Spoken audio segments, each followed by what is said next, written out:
Bab 2491, Pembunuhan Terakhir. Suanyuan Zantian mengerutkan bibirnya sambil mengunyah kaki babi. Dasar bocah kecil, kau benar-benar playboy. Kau selalu dikawal wanita kemanapun kau pergi. Aku, seorang lelaki tua, hidup sendiri, makan dan minum, sangat riang.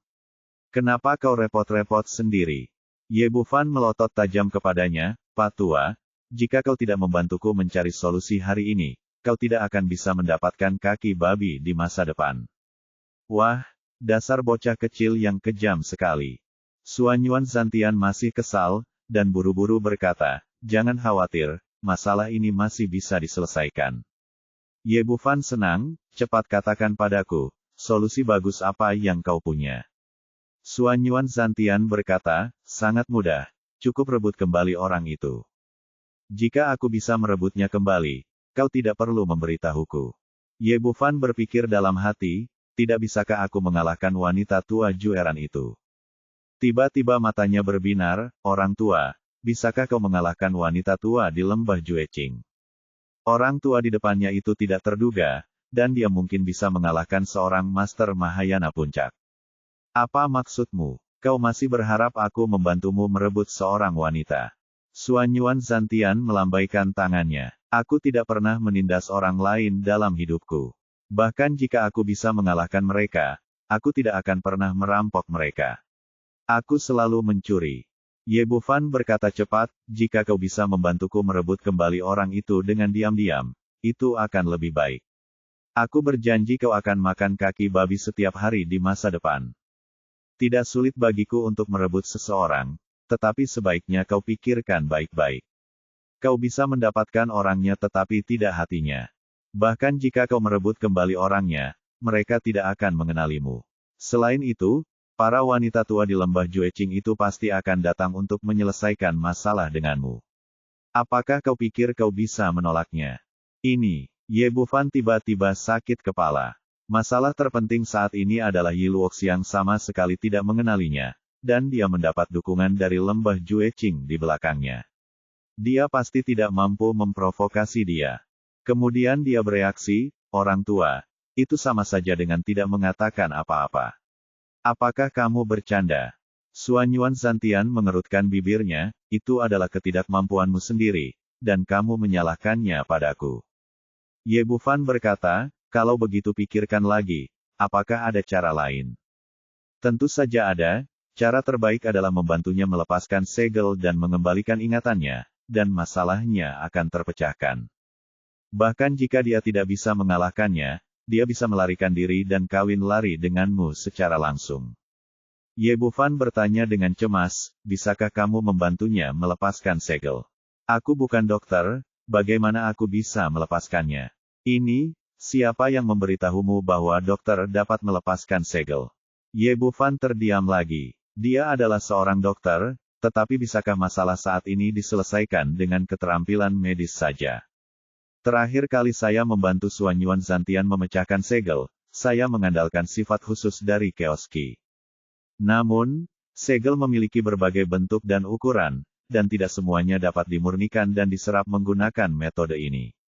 Beberapa sangat sulit untuk dipecahkan. Ada juga premis lain. Pada saat itu, Suanyuan Zantian mampu bekerja sama sepenuhnya dengannya, tetapi sekarang Yi Luoxiang telah kehilangan ingatannya sepenuhnya, jadi tidak mungkin baginya untuk melakukan ini. Yang terpenting adalah dengan sifat Jueran, dia pasti sedang mengawasi dengan saksama sekarang. Mustahil bagiku untuk mendekatinya, apalagi membuka segelnya dengan aman. Tepat ketika dia sedang mengerutkan kening, Jiang Fangzu di sebelahnya berbicara. Kakak Ye, aku punya ide lain. Ye Bufan meliriknya, apa itu? Jiang Fangzu berkata dengan gembira, sangat mudah, kamu hanya perlu mengejarnya lagi. Dengan pesona kakak Ye, tidak ada wanita yang tidak bisa dia kejar. Bahkan jika dia kehilangan ingatannya, lalu kenapa? Biarkan dia jatuh cinta padamu lagi dan semua masalah akan terpecahkan. Ketika kakak ipar datang ke sisimu, kamu bisa perlahan memikirkan cara untuk memecahkan masalah ingatan. Ini ide yang bagus, aku sepenuhnya setuju. Suanyuan Zantian segera bertepuk tangan tanda setuju. Ye Bufan melotot tajam ke arahnya. Orang tua ini hanya asal bicara dan takut kakinya akan patah. Setelah berbincang cukup lama, tidak seorang pun mempunyai ide bagus, jadi kami hanya bisa memikirkan solusi sendiri. Untungnya, aku akan memasuki lantai ke-10 Menara Babel. Saat itu, wanita tua itu sudah tidak ada di sekitarku, dan itu akan jauh lebih nyaman bagiku. Tepat saat semua orang sedang membicarakan masalah ini, terdengar suara langkah kaki yang kacau di luar pintu, diikuti oleh suara melengking yang berteriak, "Apakah Ye Bufan ada di sini? Keluar dan temui aku." Mengikuti arah suara itu, mereka melihat beberapa kasim berdiri di sana, dipimpin oleh seorang kasim tua yang gemuk dengan mata kecil tetapi ekspresi bangga di wajahnya. Ye Bufan memimpin anak buahnya keluar dari ruangan dan melirik kasim tua itu, "Siapa kamu? Ada apa? Nak, bicaralah dengan sopan." Seorang kasim muda di sebelahnya berdiri dengan wajah menyanjung. Ini adalah kepala pelayan keluarga kerajaan Kekaisaran Naga Suci, Kasim Zangjin. Ye Bufan telah melihat banyak kepala pelayan dan terlalu malas untuk memperhatikan kasim tua itu. Dia bertanya dengan acuh tak acuh, "Apakah ada yang bisa saya lakukan untuk Anda?" Zangjin mengerutkan kening, jelas sangat tidak puas dengan sikapnya. "Anda Ye Bufan, kan? Saya di sini untuk membicarakan bisnis dengan Anda. Yang Mulia berkata bahwa Anda akan menjual kuota Tianlozu Anda ke Kekaisaran Naga Suci kami, dan saya akan memberi Anda 100 juta batu roh berkualitas tinggi untuk setiap kuota.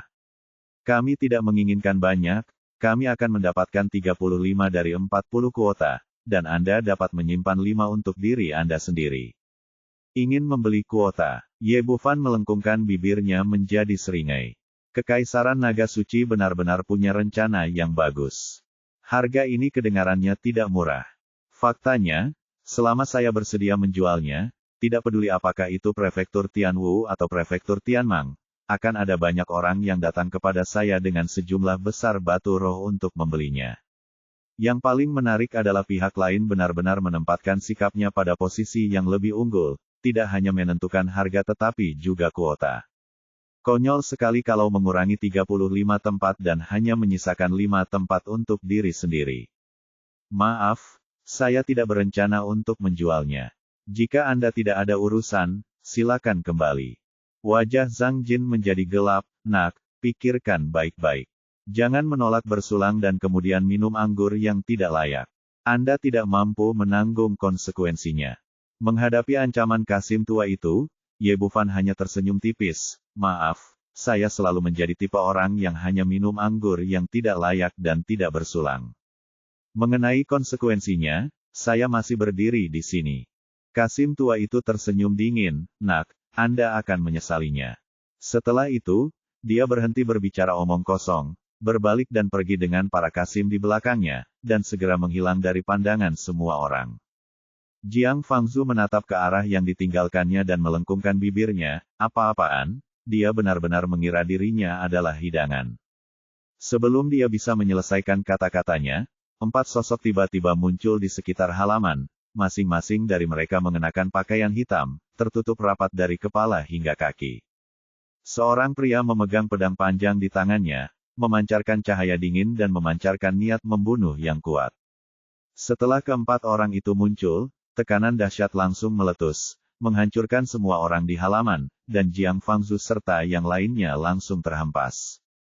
Ini adalah pria kuat yang berada di puncak kekuatannya. Pikiran mengerikan muncul di benak setiap orang, dan pada saat ini, keempat pedang itu menusuk Ye Bufan secara bersamaan. Keempatnya memiliki dasar kultivasi yang mengerikan, pedang di tangan mereka sangat tajam, dan kecepatan mereka sangat mencengangkan. Sebelum yang lain sempat bereaksi, kilatan darah muncul, dan Ye Bufan ditusuk berulang kali oleh pedang itu. Dadanya membeku dan kedua lengannya terpental. Pemimpinnya, seorang pria berpakaian hitam, bahkan lebih kejam dan langsung memenggal kepalanya. Keempat guru Mahayana yang kuat di puncak kekuatan mereka menggunakan jurus-jurus mematikan setiap kali mereka menyerang. Ini adalah situasi yang mematikan. Bab 2492 Sang Pangeran tersesat lagi. Pria berkulit hitam itu jelas membenci Ye Bufan sampai ke akar-akarnya, dan dia menusuknya dengan beberapa pedang secara berurutan, yang masing-masing menembus tubuhnya. Setelah melakukan semua itu, melihat bahwa dia sudah dikutuk, mereka berempat terbang ke udara dan menghilang di langit malam dalam sekejap mata. Di belakang mereka, teriakan menyayat hati datang dari halaman. Keempat lelaki itu melaju kencang dan segera muncul di sebuah gang terpencil. Setelah memeriksa sekelilingnya dan tidak melihat orang mencurigakan, dia melepaskan topeng dari wajahnya. Keempat orang tersebut adalah Pangeran Senwu Baili Singkong, Tetua Agung Hanjian Xianzong Li Miaozhen, Tetua Agung Lembah Sen Feng Feng Manlou, dan Tetua Agung Jijianmen Nangong Sangyuan. Setelah kegagalan terakhir, keempat orang itu tidak menyerah dan bangkit kembali hari ini.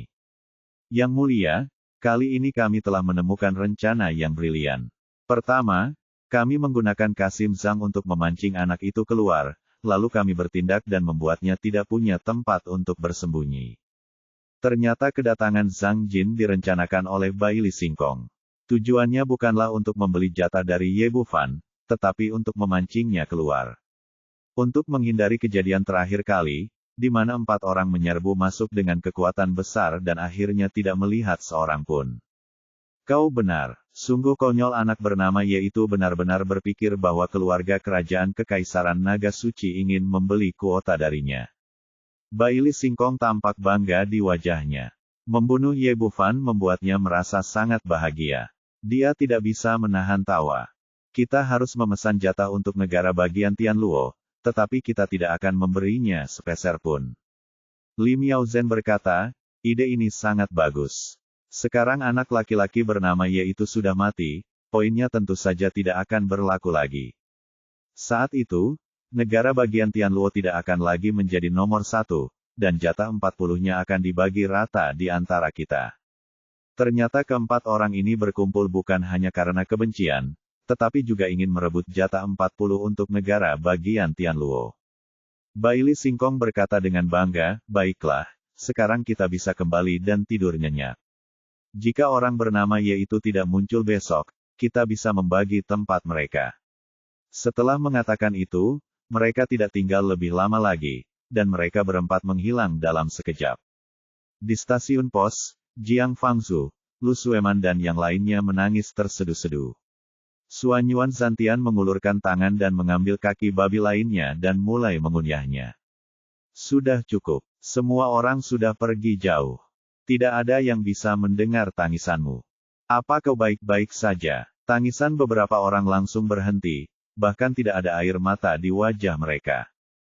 Kemudian pintu terbuka dan Ye Bufan keluar dari ruangan. Dia memasukkan seluruh tubuh Ye Erlang yang terpenggal ke dalam istana Raja Naga, membiarkannya pulih perlahan. Untungnya, aku lebih berhati-hati. Orang-orang tua ini benar-benar tidak punya niat baik. Ternyata ketika Kasim tua itu tiba-tiba datang, Ye Bufan punya firasat buruk, jadi dia bersembunyi dan meminta Erlang untuk keluar menggantikannya. Pada saat yang sama, dia mengirim pesan kepada Jiang Fangzhuo dan yang lainnya, meminta mereka untuk memanfaatkan situasi ini dan menangis beberapa kali, berpura-pura mati, agar terhindar dari masalah lain malam ini. Suanyuan Zantian menepuk bahunya dengan tangannya yang besar dan berminyak, si kecil, kamu punya banyak hal baik. Ini pertama kalinya aku melihat boneka seperti itu. Ye Bufan tentu saja tidak ingin mengatakan lebih banyak tentang urusan Erlang, dan mengutuk, orang-orang tua sialan ini benar-benar menargetkanku, satu demi satu dan tanpa henti. Setelah dibunuh 3 kali berturut-turut oleh Baili Singkong, dia tentu saja dipenuhi amarah. Suanyuan Zantian terkekeh, si kecil, apakah kamu sangat marah sekarang? Perlukah aku mengatakan itu? Jika itu kamu, tidakkah kamu akan marah? Lalu bagaimana kalau aku mengeluarkan Baili Hongjun dan membiarkanmu melampiaskan amarahmu? Suanyuan Zantian memiliki ekspresi yang menyedihkan di wajahnya, keluarga kerajaan Kekaisaran Naga Suci tidak membiarkanmu memiliki kehidupan yang mudah, jadi kamu dapat melampiaskan amarahmu pada putranya. Ide yang bagus, dan kamu dapat menghasilkan banyak uang. Ye Bufan meliriknya, ide ini tidak buruk, tetapi sudah terjadi 2 kali. Pasti ada banyak ahli di istana, dan istana dijaga ketat. Bagaimana bisa begitu mudah untuk menculik seseorang lagi? Kau tidak perlu khawatir tentang ini. Mencuri seseorang bukanlah masalah bagi orang tua sepertiku. Suanyuan Zantian berkata, Tapi ada syaratnya.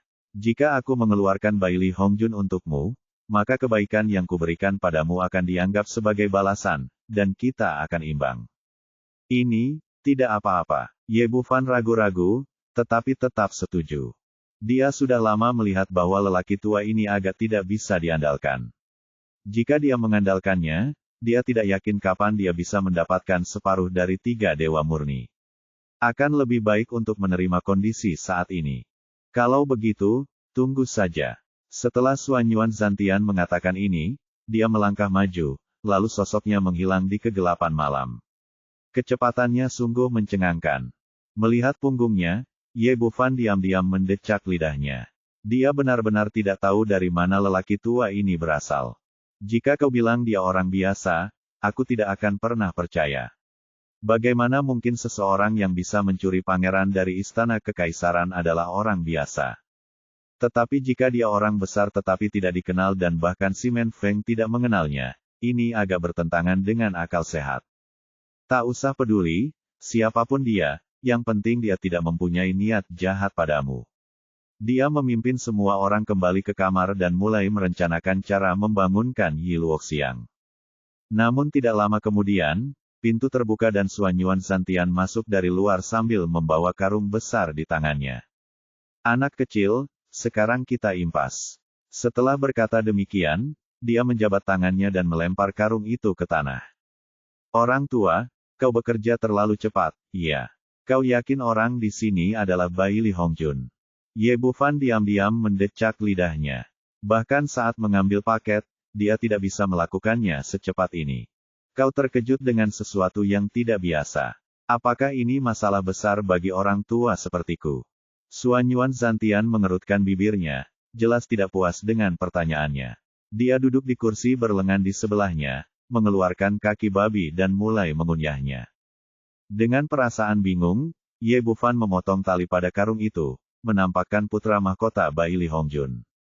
Ini, dia benar-benar terkejut. Seberapa kuat kemampuan orang tua ini untuk mencuri pangeran dari istana kekaisaran tempat begitu banyak ahli berkumpul begitu cepat.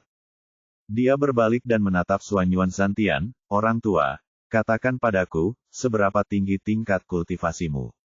Setinggi gedung 3 lantai. Xuanyuan Zantian melambaikan tangannya dengan santai, lalu mengambil sebotol erguotou dan mulai minum. Lupakan saja jika kamu tidak ingin mengatakannya. Karena pihak lain tidak ingin membicarakannya, Ye Bufan tidak bertanya lagi.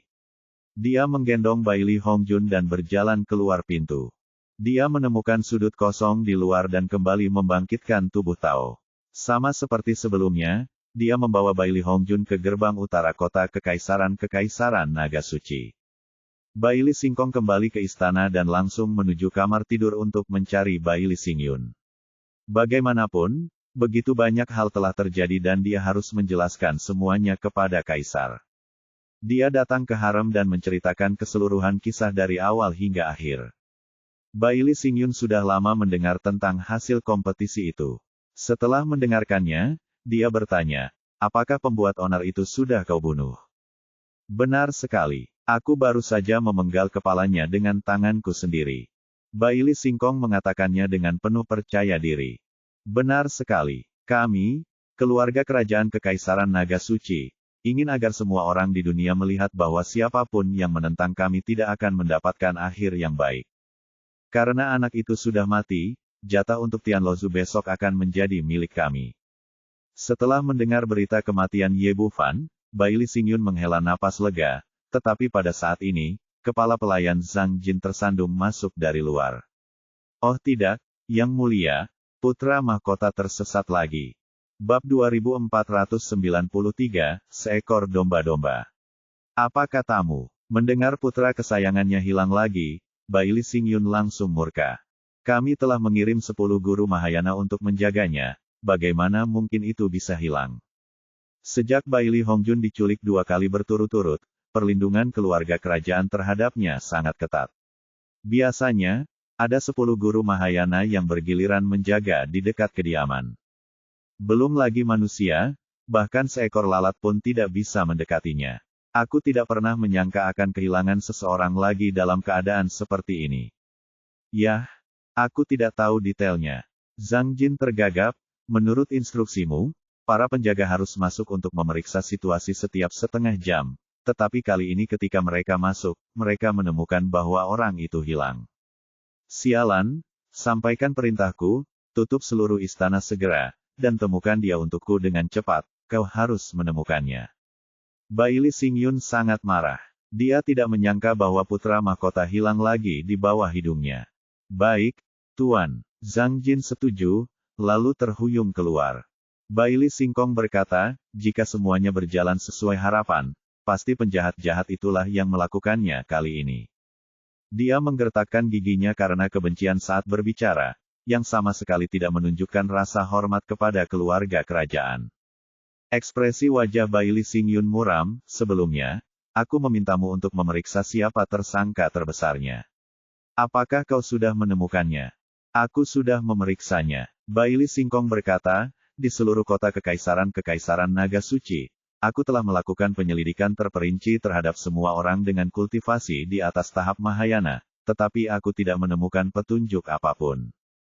2 kali penculikan yang mulia putra mahkota, orang-orang ini berada dalam lingkup pengawasan kami, dan sudah pasti bukan mereka yang melakukannya. Satu-satunya kemungkinan adalah orang-orang dari sekte iblis itu, tetapi keluarga kerajaan Kekaisaran Naga Suci tidak memiliki dendam dengan mereka, jadi tidak perlu mengejar kita tanpa henti, kan? Kita tidak bisa memastikan sampai orang itu tertangkap.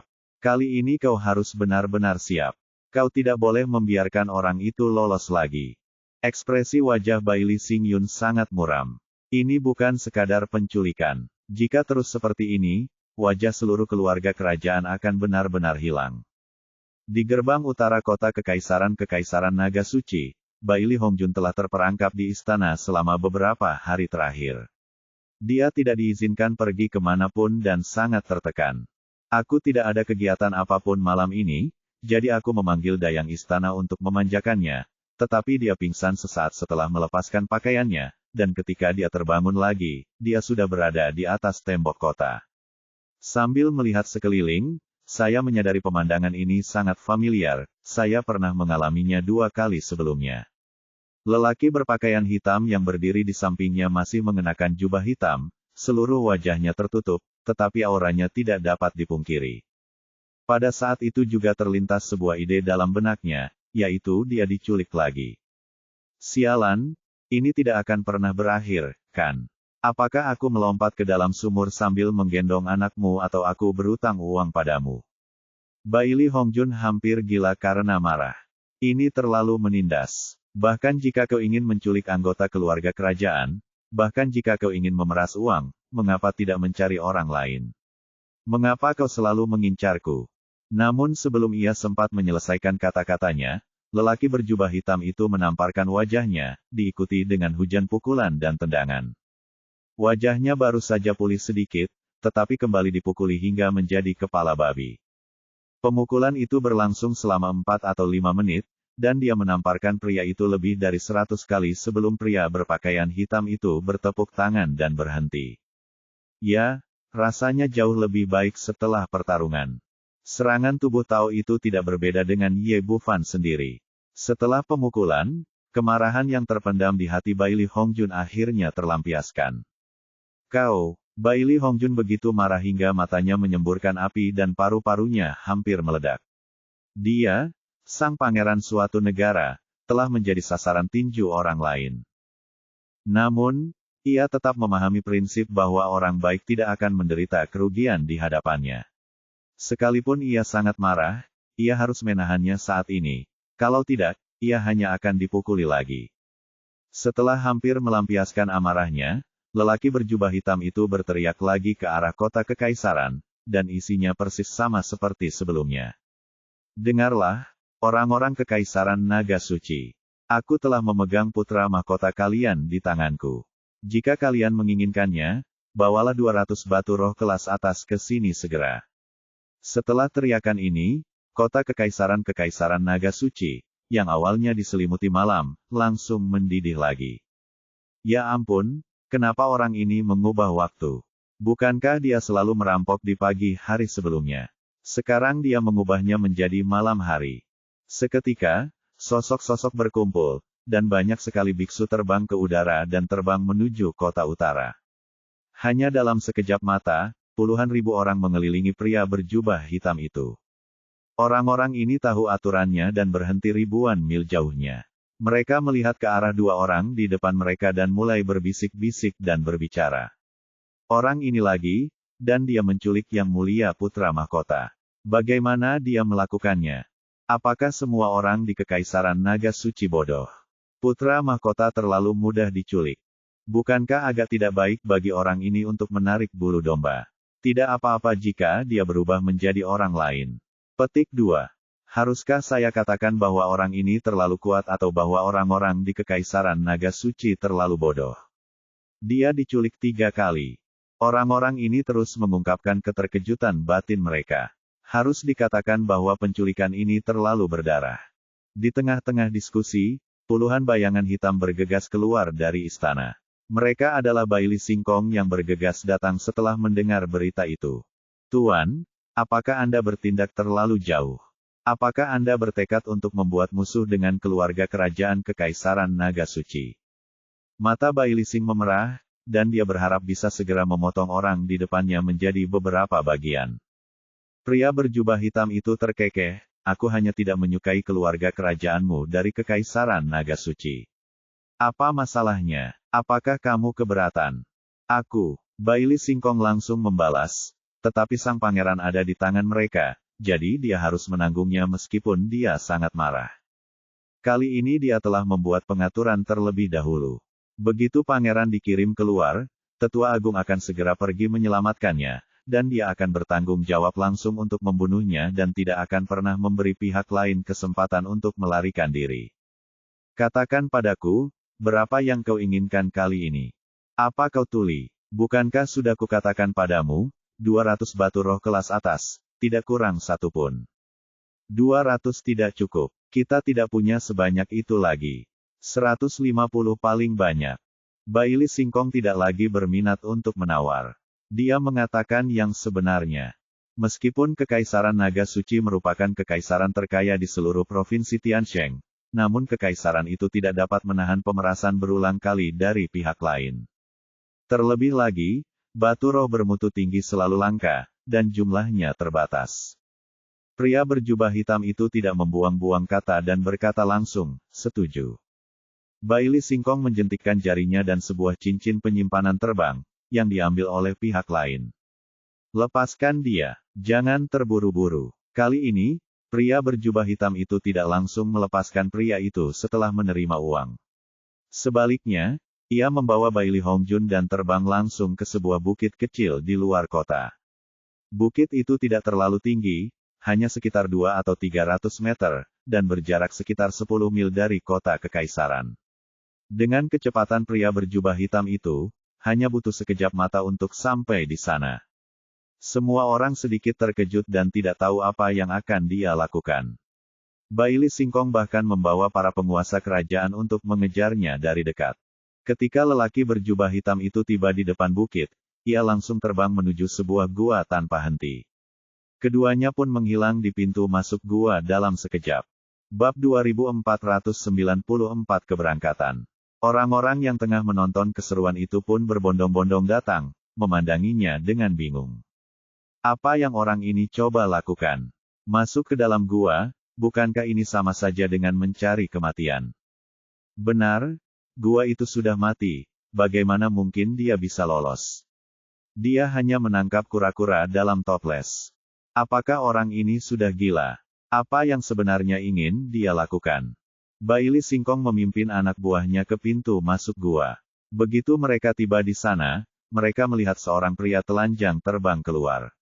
Pria itu tidak lain adalah putra mahkota Baili Hongjun. Sama seperti 2 kali sebelumnya, semua pakaiannya dilucuti dan cincin penyimpanannya diambil. Sialan, mari kita lihat kemana kau bisa melarikan diri kali ini. Baili Singkong telah menahan amarahnya untuk waktu yang lama, dan saat ini dia tidak lagi sopan. Pedang panjang di tangannya meledak dengan cahaya pedang setinggi puluhan kaki, dan dia menebas ke arah bukit dengan ganas. Dengan tingkat kultivasinya, menghancurkan gunung dan memecah sungai adalah hal yang mudah. Dengan pedang ini, dia langsung membelah bukit menjadi dua, dan bahkan gua pun terbelah menjadi dua. Kalau dia orang biasa, dia pasti akan mati di tebasan pedang ini. Namun, pria berpakaian hitam itu telah menciptakan terlalu banyak keajaiban sebelumnya, jadi tidak ada yang yakin apa yang akan terjadi kali ini. Semua orang melihat ke arah bukit yang rusak. Hasilnya nihil. Tidak ada bayangan seseorang maupun jejak darah. Jelas bahwa serangan pedang itu tidak melukai orang lain. Sial, kemana perginya orang ini? Baili Singkong yang marah mengayunkan pedangnya lagi, menebas lagi, dan dalam sekejap mata, bukit di depannya benar-benar rata dengan tanah.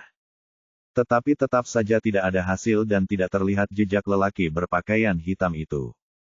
Apakah orang ini melarikan diri lagi? Tapi bagaimana dia bisa lolos? Penonton yang menyaksikan kejadian itu tercengang. Kejadian itu telah terjadi beberapa kali berturut-turut dan tidak seorang pun dapat mengetahui cara apa yang digunakan pihak lain. Tetua Agung datang ke Baili Singkong dan berkata, "Yang mulia, apakah menurutmu orang itu telah menyiapkan susunan teleportasi di gua terlebih dahulu?" Tidak mungkin. Susunan teleportasi memiliki fluktuasi spasial, tidak mungkin bagi kita untuk tidak menyadarinya. Tetua kedua berkata, "Mungkinkah dia memiliki senjata ajaib seperti dunia luar angkasa kecil?" Baili Singkong menggelengkan kepalanya dan berkata, "Tidak mungkin, dengan indera ketuhananku, aku dapat merasakannya bahkan jika dia memasuki dunia luar angkasa." Ini, semua orang di sekitar benar-benar tercengang. Bukan ini atau itu, tetapi pihak lain baru saja melarikan diri. Metode macam apa ini? Baili Singkong bahkan lebih marah. Dia ditipu 3 kali berturut-turut dan tidak bisa melihat taktik pihak lain, yang benar-benar membuatnya sangat kesal. Ayo pergi. Dengan pengalaman 2 kali sebelumnya, dia tahu bahwa tidak ada gunanya menawarkan hadiah. Bahkan jika dia menggali tanah sedalam 3 kaki, dia tidak akan dapat menemukan orang itu. Menemani Baili Hongjun, mereka bergegas kembali ke istana. Di kamar tidur, wajah Baili Xingyun tampak sangat jelek. Apakah kita membiarkan orang itu lolos lagi? Baili Singkong tampak kesal. Di wajahnya, aku tidak tahu tipu daya macam apa yang digunakan orang sialan itu. Dia datang dan pergi tanpa jejak. Baili Xingyun menepuk meja, dia terus mempermainkan keluarga kerajaan naga suci milikku. Siapa orang ini? Baili Singkong tiba-tiba punya ide. Setiap kali dia pergi ke kantor pos untuk berurusan dengan Ye Bufan, sang pangeran akan diculik. Mungkinkah ada hubungan antara keduanya? Namun, dia menggelengkan kepalanya, berpikir bahwa dia pasti terlalu memikirkannya. Sekarang Ye Bufan sudah mati, dia seharusnya tidak ada hubungannya dengan masalah ini lagi. Yang mulia, jangan terlalu khawatir. Juner dan aku akan tidur bersama malam ini dan aku bisa memastikan bahwa dia aman. Kita akan memasuki Menara Babel tingkat ke-10 besok, dan kita tidak perlu khawatir tentang orang itu untuk sementara waktu. Baili Xingyun mengangguk. Ini adalah satu-satunya cara saat ini. Jika Baili Hongjun diculik lagi, mereka tidak hanya akan kehilangan muka, tetapi mereka bahkan tidak akan mampu membayar uang tebusan. Di Istana Raja Naga, Ye Bufan duduk di Pulau Raja Naga dan menatap batu roh bermutu tinggi di depannya, dengan senyum yang tak bisa disembunyikan di wajahnya. Awalnya aku pikir benda ini sangat sulit untuk ditangani, tetapi aku tidak menyangka bahwa secara tidak sengaja aku akan menangani begitu banyak benda sekaligus. Sekarang ada tepat 305 dari mereka di depannya, yang seharusnya cukup baginya untuk maju ke tahap tengah dongsu. Dia memegang batu roh di tangannya. Batu itu penuh dengan energi spiritual yang kaya, tetapi dia selalu merasa bahwa batu itu berada di level yang lebih rendah daripada energi emas di tubuh Suanyuan Santian. Orang tua itu terperangkap dalam segel jenis apa, dan dari mana asalnya? Semuanya tampak aneh. Namun, setiap orang memiliki rahasia mereka sendiri, dan tidak mudah untuk bertanya terlalu banyak jika orang lain tidak memberi tahu Anda. Dia mengumpulkan 305 batu roh tingkat atas di depannya, lalu duduk bersila, bersiap untuk menerobos ke tahap tengah dongsu. Saya akan memasuki Menara Babel tingkat ke-10. Saya belum tahu seperti apa keadaan di dalamnya. Yang bisa saya lakukan sekarang adalah meningkatkan kultivasi saya semaksimal mungkin. Energi sejati yang kacau balau itu beredar perlahan, dan seketika itu juga seperti membuka katup. Seluruh orang itu seperti lubang tanpa dasar, menyedot energi spiritual di sekitarnya seperti tsunami. Saya tidak tahu berapa lama waktu yang dibutuhkan, tetapi ada suara klik kecil yang datang dari dalam tubuh, dan kemudian aura seluruh orang itu membubung ke langit. Tahap tengah Dongsu akhirnya berhasil. Setiap kali dia naik tingkat, dia harus menyerap energi spiritual dalam jumlah besar, dan energi sejati di dalam tubuhnya menjadi sangat kuat, jauh lebih kuat daripada seorang kultivator biasa. Sekarang dia telah mencapai tahap tengah Dongsu, dia sebanding dengan seorang kultivator Mahayana tingkat menengah biasa. Dengan hati penuh kegembiraan, dia melirik batu-batu roh di bawah kakinya, dan senyumnya langsung memudar. Total ada 305 batu roh kelas atas, tetapi sekarang hanya tersisa 300 batu roh yang diperas semuanya diserap olehnya sekaligus. Dia tidak bisa menahan senyum pahit. Sumber daya yang dikonsumsi oleh kultivasinya terlalu besar. Sekte biasa tidak mampu membelinya. Sepertinya aku harus mencari cara untuk mendapatkan lebih banyak batu roh berkualitas tinggi di masa mendatang. Kalau tidak, akan sangat sulit untuk meningkatkan kultivasiku. Setelah menyelesaikan pelatihannya, dia meninggalkan istana Raja Naga dan kembali ke kamarnya, di mana dia mendapati Xuanyuan Zantian sedang duduk di meja sambil minum. Melihat Ye Bufan muncul, matanya yang mabuk menoleh dan berkata, "Tidak buruk, anak kecil. Kamu telah berkembang begitu cepat." Ye Bufan terkekeh dan berkata, "Tidak buruk. Terima kasih atas bantuanmu." Kata-katanya benar-benar dari lubuk hatinya. Dia mampu menculik Bai Li Hongjun pertama kali, tetapi dia tidak akan mampu melakukannya 2 kali berikutnya tanpa orang tua ini. Tidak apa-apa, anggap saja ini sebagai biaya pengobatan yang kubayar padamu, orang tua. Xuanyuan Zantian berkata, "Kita sudah impas sekarang, dan aku tidak berutang budi padamu. Aku di sini untuk mengucapkan selamat tinggal padamu, orang tua." Ye Bufan tertegun sejenak, "Begitu cepat, apakah kau akan pergi sekarang?" "Ya, orang tuaku masih punya banyak hal yang harus dilakukan." Xuanyuan Zantian berkata demikian sambil tersenyum mesum, "Anak kecil, apakah kau agak enggan meninggalkanku? Bagaimana dengan ini, kau bawakan aku lebih banyak kaki babi dan anggur yang enak, sehingga aku dapat mengingat kebaikanmu setiap kali aku makan dan minum." "Baiklah, tidak apa-apa." Ye Bufan berkata sambil mengeluarkan cincin penyimpanan yang diisi dengan semua jenis makanan dan anggur berkualitas. Dia benar-benar berterima kasih kepada lelaki tua itu. Baik Ki Tunggal yang berubah menjadi 3 Ki murni dan batu-batu roh kelas atas itu telah memberinya manfaat yang luar biasa. Xuanyuan Zantian mengambil cincin itu, mengamatinya dengan indera spiritualnya, dan langsung tersenyum, "Tidak buruk, anak kecil." Ye Bufan berkata, "Kamu mau kemana? Bisakah kita bertemu lagi di masa depan?" Dia tidak menghabiskan banyak waktu dengan lelaki tua ini, tetapi dia masih merasa sedikit enggan untuk putus dengannya. "Mungkin, aku orang tua yang bepergian ke seluruh dunia. Kau tidak pernah tahu kapan aku akan datang menemuimu setelah aku kehabisan makanan." Setelah Xuanyuan Zantian mengatakan ini, dia tersenyum dan menghilang dari tempat itu dalam sekejap. Bab 2495 Lamunan. Keesokan paginya, begitu matahari terbit, seluruh kota Kekaisaran Naga Suci menjadi ramai. Pembukaan Menara Babel tingkat ke-10 merupakan peristiwa yang sangat menggembirakan bagi seluruh negara Tiansheng. Bahkan jika Anda tidak berkesempatan untuk masuk, akan lebih baik jika Anda pergi dan melihat-lihat untuk memperluas wawasan Anda. Tak seorang pun dari orang-orang yang datang untuk menyaksikan pertempuran antara para jenius dan monster itu pergi. Mereka meninggalkan kota Kekaisaran Holy Dragon Empire lebih awal dan menuju ke Fiery Lake yang terletak 1000 mil di barat daya. Danau ini sangat luas. Menurut legenda, dulunya para dewa pernah menampakkan diri di sini, sehingga diberi nama Danau Sensian. Menara Babel tingkat ke-10 biasanya dalam keadaan tidak aktif, dan hanya akan muncul dari air danau ketika saatnya tiba untuk dibuka. Ye Bufan dan yang lainnya tidak terlalu cemas. Bagaimanapun, mereka sudah mendapat jatah, dan mereka tinggal menunggu saja jika berangkat lebih awal. Setelah sarapan, semua orang keluar dari gerbang stasiun pos bersama-sama. Qin Biao sudah menunggu di sini bersama personel Tianluo yang terpilih. Menurut peraturan pembukaan Menara Babel tingkat ke-10, hanya pendeta yang berusia di bawah 100 tahun yang boleh masuk, jadi orang-orang di depan kami secara keseluruhan terlihat relatif muda. Ye Bufan melirik semua orang dan mendesah dalam hatinya. Kekuatan keseluruhan provinsi Tianluo memang terlalu lemah. Tingkat kultivasi tertinggi di antara orang-orang ini hanya di tahap Void, dan beberapa bahkan berada di tahap Fusion. Mereka jelas tidak berada di level yang sama dibandingkan dengan negara-negara lain. Melihat kedatangannya, semua orang di Tianluo menunjukkan kegembiraan dan kekaguman di mata mereka. Mereka semua tahu betul bahwa kesempatan untuk memasuki Menara Babel tingkat ke-10 sepenuhnya diberikan oleh pria ini.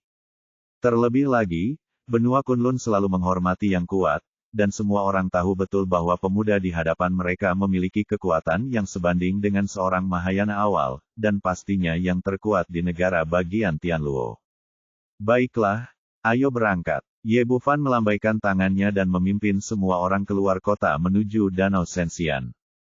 Sampai sekarang, wajah Qin Biao masih dipenuhi dengan kegembiraan yang tak terkendali. Semua ini terjadi begitu tak terduga dan tiba-tiba, seolah-olah itu adalah mimpi. Dr. Ye, Anda benar-benar dermawan besar bagi negara Tianluo kami. Jika bukan karena Anda, kami mungkin akan kehilangan kesempatan untuk memasuki Menara Babel di masa mendatang.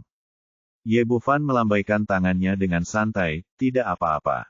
Qin Biao berkata, Dr. Ye, apa rencana Anda setelah Anda keluar dari Menara Babel tingkat ke-10 kali ini? Kemana Anda akan pergi? Menurut pikirannya, dia ingin mengikat Ye Bufan kembali, sehingga negara Tianluo akan memiliki harapan di masa depan, dan bukan tidak mungkin baginya untuk menjadi negara terkuat di benua Kunlun. Tetapi dia juga tahu bahwa itu tidak mungkin, dan dia hanya berharap pria itu akan kembali dan tinggal lebih lama lagi. Ye Bufan melihat apa yang dipikirkannya dan tersenyum tipis, aku masih punya banyak hal yang harus dilakukan, dan aku khawatir aku tidak akan bisa kembali dalam waktu dekat. Memang, dia punya terlalu banyak hal yang harus dilakukan sekarang, seperti terus mencari batu misterius 5 warna, membantu Yi Luoxiang memulihkan ingatannya, dan bersatu kembali dengan Leng Qingqiu. Ada pula hal lain yang sangat penting, yaitu membantu Dewa Senjata Kunlun yang telah tiada agar mendapatkan keadilan. Keluarga Lu berada di Provinsi Tiansheng. Sekarang aku sudah di sini, tentu saja aku harus menyelesaikan masalah ini. Setelah menyelesaikan semua ini, aku harus pergi ke suku barbar. Aku yakin saat itu Raja Qingye akan melahirkan anak itu. Memikirkan hal ini, dia tidak bisa menahan perasaan sedikit gembira. Ini adalah pertama kalinya dia menjadi seorang ayah setelah sekian tahun, dan dia tidak tahu apakah bayinya laki-laki atau perempuan. Pada saat ini Jiang Fangzu menariknya kembali dari pikirannya, Saudara Ye, saya bertanya-tanya apakah bajingan tua itu akan terkejut melihat Anda masih hidup. Setelah mengatakan itu, dia tidak bisa menahan tawa. Kejutan, kurasa begitu. Ye Bufan juga tertawa. Saat Bai Li Singkong dan yang lainnya melihatnya, ekspresi mereka pasti akan sangat menarik. Di Danau Sensian, puluhan ribu orang telah berkumpul di sini saat ini. Kecuali Provinsi Tianluo, orang-orang dari 4 negara bagian lainnya semuanya telah tiba. Ekspresi Bai Li Singkong sangat tenang. Meskipun keluarga kerajaan Kekaisaran Naga Suci dipermalukan di depan umum lagi tadi malam, mereka akhirnya berhasil melewatinya dengan selamat. Sekarang Bai Li Hongjun telah dibawa ke sini, dia akan sepenuhnya aman saat dikirim ke Menara Babel tingkat ke-10. Biasanya, negara bagian Tiansheng hanya memiliki 9 tempat untuk penerimaan, tetapi mereka telah membawa lebih dari 20 orang ke sini. Hal yang sama juga terjadi di Provinsi Tianwu dan Provinsi Tianmang lainnya. Mereka tidak mengikuti jumlah yang telah disepakati sebelumnya, tetapi malah membawa lebih banyak orang hanya untuk menunggu pembagian jatah Provinsi Tianluo. Melihat pemandangan ini, Simen Feng tidak dapat menahan diri untuk tidak mengerutkan kening, yang memberinya firasat buruk. Pada saat ini, Bai Li Singkong melihat ke sini dan melihat 20 murid yang telah siap di belakangnya dengan senyum licik di wajah mereka. Penatua Simen, Anda telah mempersiapkan banyak orang, tetapi tampaknya Anda dan orang-orang Anda mungkin tidak dapat masuk. Menurut saya, Anda harus mendengarkan saran saya dan mempersiapkan satu orang dengan jujur, jika tidak, Anda akan kecewa nanti. Beberapa hal adalah milik Anda, dan jika Anda tidak dapat mengambilnya. Apakah yang terakhir, dan Anda hanya bisa mendapatkan satu kuota. Tapi kami memiliki 20 kuota yang diberikan oleh Tianlosu. Hahaha, Tianlosu, itu lelucon. Tadi malam, tidak hanya dia, tetapi banyak orang dari berbagai sekte tidak ada di stasiun pos. Mereka semua pergi untuk mempersiapkan alokasi kuota hari ini, jadi berita pembunuhan kamu tidak menyebar. Tidak apa-apa, aku bermimpi tadi malam. Aku bermimpi anak bernama Ye dipotong-potong dan kepalanya dipenggal. Bailey Singkong tertawa penuh kemenangan, mimpiku selalu akurat, jadi kurasa anak itu tidak bisa datang hari ini. Jika dia kalah di tempat pertama, maka semua poin yang dia dapatkan sebelumnya secara alami akan tidak berlaku.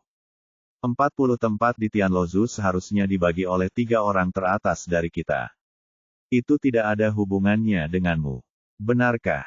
Kamu memang pangeran yang melamun yang bahkan bisa memikirkan hal seperti itu.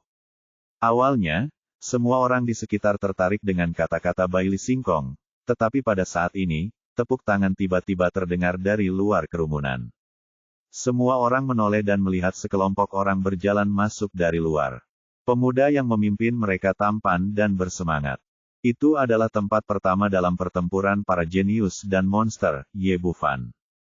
Dia berpisah dari yang lain dan berjalan menuju kerumunan sambil menatap Bailey Singkong dengan ekspresi main-main. Yang mulia, apakah Anda terlalu sering diperas oleh perampok akhir-akhir ini? Suasana hati Anda sedang tidak baik. Mengapa Anda melamun di siang bolong? Anda, bagaimana mungkin Anda?